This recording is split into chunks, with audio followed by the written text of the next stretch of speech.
నమస్కారం అండి. ఇవాళ కౌంటింగ్ ఏజెంట్స్‌కి మనము ఆ రోజు జరగబోయే దాని గురించి చెప్తున్నాను. సో, ఫస్ట్ మీరు కౌంటింగ్ ఏజెంట్‌గా ఉదయం 6 గంటలకల్లా కౌంటింగ్ రూమ్స్‌కి, హాల్‌కి వెళ్ళిపోవాలండి. మీతో వెళ్తున్నప్పుడు మీరు తీసుకువెళ్ళాల్సినయి ముఖ్యంగా ఇది 18 డిక్లరేషన్ ఫామ్. ఇక్కడ మీరు ఆ రిటర్నింగ్ ఆఫీసర్ దగ్గర సంతకం చేయాల్సి ఉంటుంది. సో, ఈ ఫామ్ తీసుకువెళ్ళండి. తర్వాత మీకు ఐడీ ఇస్తారు, ఐడీ బ్యాడ్జ్ అదొకటి. తర్వాత Aadhaar or any photo ID, అలాగే ఒక బుక్లెట్ను, పెన్ మీరు నోట్ చేసుకోవడానికి. మీ దగ్గర 17C ఫామ్స్ ఉంటే కనుక పోలింగ్ బూత్వి అవి ఇవన్నీ తీసుకోండి. ముందే భోంచేయండి, ట్యాబ్లెట్స్ తీసుకొని లోపలికి వెళ్ళండి. సెల్ ఫోన్స్ తీసుకువెళ్ళొద్దు. ఒకసారి కౌంటింగ్ ఏజెంట్స్ మీరు లోపలికి వెళ్ళాక బయటికి రావడానికి ఉండదు. సో, అలాగే మీ బ్యాడ్జ్ మీద ఉన్న నెంబరు, అంటే మీకు ఏ టేబుల్ నెంబర్ అనేది ముందే తెలుస్తుంది, ఏ టేబుల్ నెంబర్ వద్ద కూర్చుంటారో. సో, మీరు ఆ టేబుల్ దగ్గరే కూర్చోవాలి, ఇంకెక్కడికి తిరగడానికి ఉండదు. సో, ఇప్పుడు లోపలికి వెళ్ళాక కౌంటింగ్ హాల్ సెటప్ గురించి చెప్దాము. సో, మీరు లోపలికి సైన్ చేసి వెళ్ళాక ఇలా హాల్లోకి వెళ్ళాక ఇదంతా రెడ్ కలర్లో ఉన్నది ఫెన్స్ ఉంటుందండి. అంటే దీని లోపల ఓన్లీ ఎలక్షన్ కమిషన్ అపాయింట్ చేసిన వ్యక్తులు మాత్రమే ఉంటారు. మీరు కౌంటింగ్ ఏజెంట్గా కూర్చునేది ఈ ఫెన్స్ బయట. ఇక్కడ చైర్స్ ఉంటాయి మీకు. మీ టేబుల్ నెంబర్ ఏదో చూసుకోండి, ఇలా 1 2 3 దాని ఎదురుగా వెళ్ళి అక్కడ కూర్చోవాలి. సో, ఫస్ట్ రోలో జాతీయ పార్టీలకు సంబంధించిన వాళ్ళు కూర్చోవచ్చు, సెకండ్ రోలో స్టేట్. సో, ఇక్కడ కూర్చుని మీరు నోట్ చేసుకుంటారు ప్రక్రియ అయ్యే వరకు. సో, నెక్స్ట్ వచ్చేసి ఇక్కడ 14 టేబుల్స్ ఉంటాయి.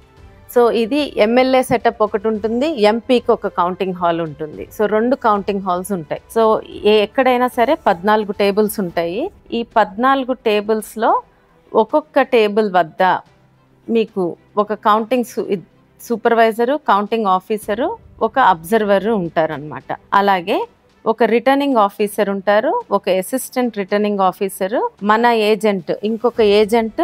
ఇక్కడ ఈ అసిస్టెంట్ రిటర్నింగ్ ఆఫీసర్ దగ్గర కూడా ఎమ్మెల్యేను, ఎంపీ ఏజెంట్స్ ఉంటారు. అలాగే మీకు పోస్టల్ బ్యాలెట్స్ అది జరుగుతుంటే అదే పోస్టల్ బ్యాలెట్ టేబుల్ దగ్గర కూడా మన ఏజెంట్, ఎమ్మెల్యే కానీ ఎంపీ ఏజెంట్ కానీ ఉంటారు. సో, ఇది సెటప్. ఇప్పుడు కౌంటింగ్ ప్రక్రియ గురించి అండి. సో, మొదట కౌంటింగ్ అనేది పోస్టల్ బ్యాలెట్స్తో మొదలవుతుంది. మీకు 7 నియోజకవర్గాలు ఉన్నాయనుకోండి, ఒక పార్లమెంట్ పరిధిలో 7 కౌంటింగ్ హాల్స్ ఉంటాయి. అలాగే ఎమ్మెల్యేవన్నీ విడిగా జరుగుతాయి, ఒక హాల్లో జరుగుతుంది. ఎంపీ కౌంటింగ్ విడిగా జరుగుతుంది. సో, పోస్టల్ బ్యాలెట్స్ ఒక ఎమ్మెల్యేకి అదే హాల్లో పక్కన కొన్ని టేబుల్స్ వేస్తారు, అంటే ఒక 4 5 టేబుల్స్ వేసి పోస్టల్ బ్యాలెట్ కౌంటింగ్ జరుగుతుంది. పోస్టల్ బ్యాలెట్స్ ఆర్ఓ ఆఫీసర్ ఆధ్వర్యంలో జరుగుతుంది. అలాగే మన ఏజెంట్స్ కూడా ఉంటారు అక్కడ. సో, అది ఒక మొదలుపెట్టిన అరగంటకి 30 నిమిషాల తర్వాత ఈవీఎం మెషిన్ కౌంటింగ్లు స్టార్ట్ అవుతుంది. సో, ఇప్పుడు ఆ ఈవీఎం మెషిన్ కౌంటింగ్ ఎలా ఉంటుందో చూద్దాము. ఎంపీకేమో విడిగా ఇంకొక రూమ్లో పోస్టల్ బ్యాలెట్ కౌంటింగ్ జరుగుతూ ఉంటుంది. అక్కడ కూడా ఆర్ఓ అధికారిను, మన ఏజెంట్స్ ఉంటారు. సో, ఇప్పుడు ఈవీఎం కౌంటింగ్ ఎలా జరుగుతుందో చూద్దాం. సో, మీకు ముందుగానే మీ టేబుల్ నెంబర్ ఏదో మీకు తెలుసు కదా. సో, ఆ టేబుల్ దగ్గరికి వెళ్ళి మీరు ఫెన్స్ బయట కూర్చొని ఉంటారు. ఇక్కడ సెటప్ ఇలా ఉంటుంది. ఇదిగోండి టేబుల్. ఉదాహరణకి టేబుల్ 1. ఈ టేబుల్ 1కి పోలింగ్ బూత్స్ 1 నుంచి 1వ కంట్రోల్ యూనిట్ వస్తుంది ఫస్ట్. ఇది ముందుగానే నిర్ధారించబడి ఉంటుంది, ఏ పోలింగ్ బూత్స్ నుంచి వస్తాయి టేబుల్ 1కి అనేది. సో, అలాగే ఇప్పుడు టేబుల్ 2 ఉందనుకోండి, పోలింగ్ బూత్ 2 నుంచి కంట్రోల్ యూనిట్ 1 వస్తుంది. అలాగే టేబుల్ 14 అయితే పోలింగ్ బూత్ 14 నుంచి కంట్రోల్ యూనిట్ 1 వస్తుంది. సో, ఈ ప్రక్రియలో జరుగుతుంది. ఇది ముందే నిర్ధారించుంటుంది. ఇక్కడ 2 కౌంటింగ్ సూపర్వైజర్లు ఉంటారు, ఒక అబ్జర్వర్ ఉంటారు. ఈ కంట్రోల్ యూనిట్ ఏదొచ్చినా ఒక ఈఎంవి మెషిన్కి కూడా కనెక్ట్ చేసి ఉంచుతారు. సో, ఇప్పుడు మీకు ఇలాంటి సూట్ కేసులో మీకు కంట్రోల్ యూనిట్ తీసుకొస్తారు. తీసుకొచ్చినప్పుడు మీరు ఫస్ట్ చూసుకోవాల్సింది సీల్స్. ఈ సీలు కరెక్ట్గా ఉందా. తర్వాత ఇది ఓపెన్ చేస్తారు. ఓపెన్ చేశాక కంట్రోల్ యూనిట్ బయటకు తీస్తారు. అడ్రస్ సీల్ చూసుకోండి సరిగ్గా ఉందో లేదో. ఆ తర్వాత పేపర్ సీల్ సరిగ్గా ఉందో లేదో చూడండి. తర్వాత ఈ పేపర్ సీల్ కట్ చేసి ఓపెన్ చేస్తారు. ఓపెన్ చేసినాక ఇక్కడ మనకి గ్రీన్ సీల్ ఉంటుంది. ఈ గ్రీన్ సీల్ ముఖ్యమైనది.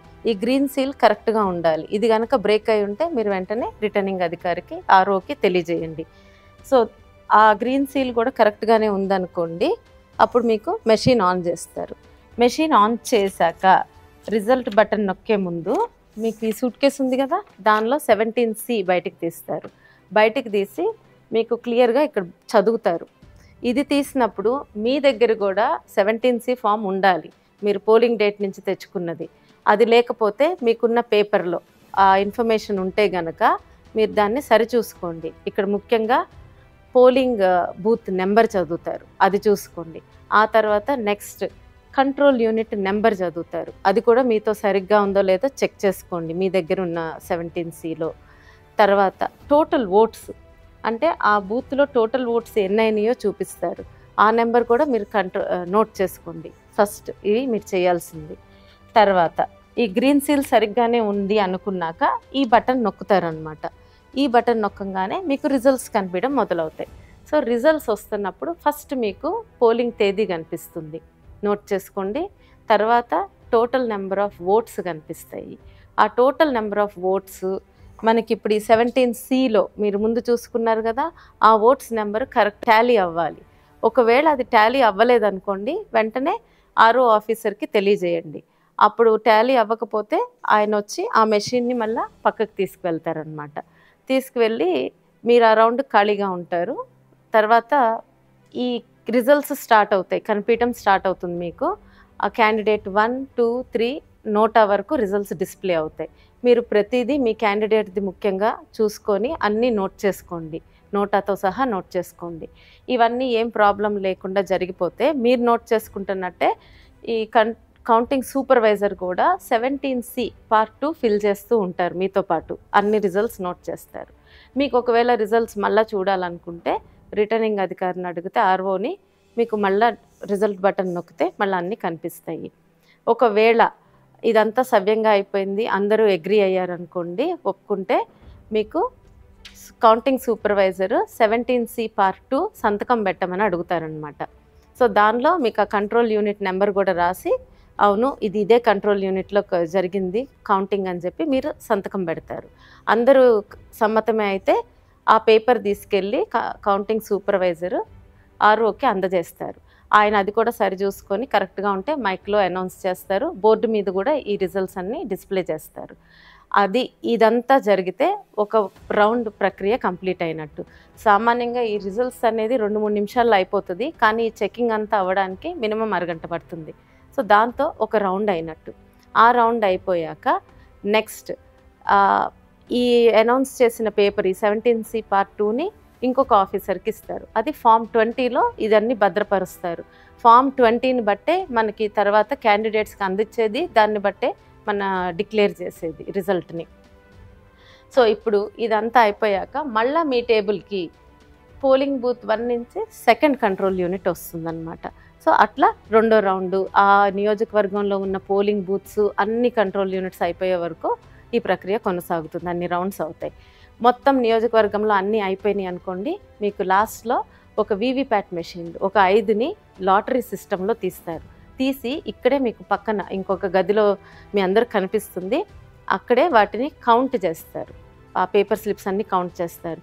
అవి దానికి సంబంధించిన కంట్రోల్ యూనిట్లో నెంబరు సరిగ్గా ఉందనుకోండి, దాంతో కౌంటింగ్ ప్రక్రియ కరెక్ట్గానే ఉందని నిర్ధారిస్తారు. సో ఇప్పుడు ఏమేమి సమస్యలు రావచ్చు, ఒకవేళ మీకు ఈ కంట్రోల్ యూనిట్స్ తెచ్చినప్పుడు సీల్స్ సరిగ్గా లేకపోయినా, ఏ సీల్ లేకపోయినా రిటర్నింగ్ అధికారికి ఆర్ఓకి తెలియజేయండి. సో ఈ గ్రీన్ సీల్ వరకు బాగానే ఉంటే మీకు యాక్చువల్లీ ముందు కంటిన్యూ చేస్తారు. ఒకవేళ గ్రీన్ సీల్ బ్రేక్ అయి ఉందనుకోండి, ఆర్ఓకి తెలియజేయండి. ఆయన అది తీసుకువెళ్ళి కంట్రోల్ యూనిట్ తీసుకువెళ్ళి దానికి సంబంధించిన వీవీప్యాట్ మెషిన్ని తెప్పిస్తారు. అదంతా ఈ కౌంటింగ్ అయిపోయాక చేస్తారు. లాస్ట్లో తెప్పించి దానిలో స్లిప్స్ కౌంట్ చేసుకుంటారు. తర్వాత ఇది ఆన్ అవ్వలేదు, మీరు ఆన్ బటన్ నొక్కినా కూడా కంట్రోల్ యూనిట్ ఆన్ అవ్వలేదు, ఆర్ఓకి తెలియజేయండి. ఆయన బ్యాటరీ తీసుకొచ్చి పెడితే అది ఆన్ అయితే కౌంటింగ్ కంటిన్యూ అవుతుంది. లేదు అది వేసినా కూడా ఆన్ అవ్వలేదు అనుకోండి, కంట్రోల్ యూనిట్ని పక్కకు తీసుకెళ్ళి పెడతారు. సేమ్ మళ్ళీ వీవీప్యాట్ మెషిన్తో స్లిప్స్ కౌంట్ చేస్తారు. రెండవది మీకు టోటల్ ఓట్స్ 17C ఫామ్ మీద టోటల్ ఓట్స్ కౌంటింగ్ కంట్రోల్ యూనిట్లో టోటల్ ఓట్స్ తేడా ఉందనుకోండి, అంటే ఎక్కువ ఉన్నాయనుకోండి కంట్రోల్ యూనిట్లో, అంటే మాక్ రిజల్ట్స్ ఏమన్నా ఇరేజ్ చేసి ఉండకపోవచ్చు. ఆ యూనిట్ని కూడా తీసుకువెళ్ళి రిటర్నింగ్ అధికారి ఆర్ఓ టేబుల్ మీద పెడతారు. దానికి సంబంధించిన వీవీప్యాట్ మెషిన్ని కూడా తెచ్చి దానిలో ఉన్న బ్లాక్ ఎన్వలప్లో పాతవి ఉంటాయి మాక్ రిజల్ట్స్, అవి కౌంట్ చేసి దాని వరకు సబ్ట్రాక్ట్ చేస్తారనమాట. అప్పుడు రిజల్ట్ అనౌన్స్ చేస్తారు. ఇవన్నీ మీకు ఆర్ఓ టేబుల్ దగ్గర ఉన్న మన ఏజెంట్ చూసుకుంటారు. ఏం ఇష్యూ వస్తున్నా కూడా ఆయన దీని గురించి లెటర్ రాయడము, రిపోర్ట్ చేయడం అన్నీ ఆయన చూసుకుంటూ ఉంటారు. మీరల్లా ఇక్కడ ఉన్నవి చూసుకుంటే సరిపోతుంది. ఏజెంట్గా ఈ టేబుల్ మీద జరిగేది తేడా ఉంటే ఆర్ఓ ఆఫీసర్కి తెలియజేయటం. సో ఇవి అండి వచ్చే ఇష్యూస్. ఏమన్నా మీరు దయచేసి కౌంటింగ్ ప్రక్రియ మొత్తం కంప్లీట్ అయ్యే వరకు హాల్లోనే ఉండండి. పొరపాటున మనకి మెజారిటీ వస్తుందనో ఇంకేదన్నా విషయమనో వదిలేసి బయటికి రావద్దు. మీకు ఇంకా ఏదన్నా డౌట్స్ ఉన్నాయనుకోండి, మీరు ఎలక్షన్ కమిషన్ ఆఫ్ ఇండియా ఇచ్చిన హ్యాండ్ బుక్లో చూసుకొని రిఫర్ చేసుకోండి, లేదా మీ సీనియర్స్ని ఎవరైనా అడిగి తెలుసుకోండి. Thank you.